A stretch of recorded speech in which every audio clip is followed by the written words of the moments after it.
Napalay hun na bima na zay thatol dam na di tung sian mang di semino napalay hun na bima midang te di ni na to semin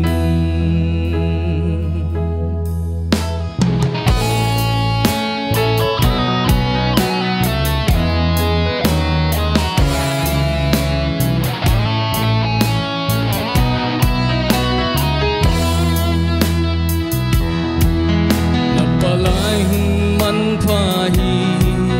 nasana hang ngahi navangyan li bang singin kam ki bangin sale leinop san na le ki panan zang lawin midang te din zangin na palay ni napalay hun na bima zay thatol dam na di tung sian mang di semino napalay hun na bimahin midang te di ni na to semin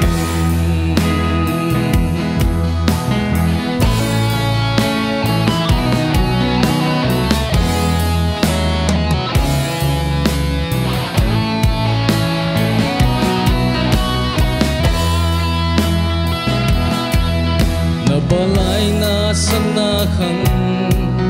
midang din vake midang tet kandingin nomdan ang siamuno lonwaya na vakoy hulawin midang din vake na balay napalay hun na bima na zay thatol dam na di tung sian mang di semino napalay hun na bima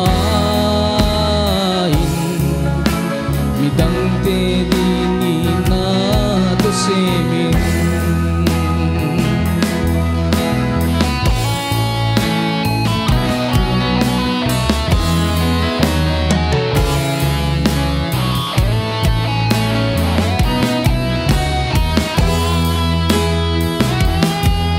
napalay na palulay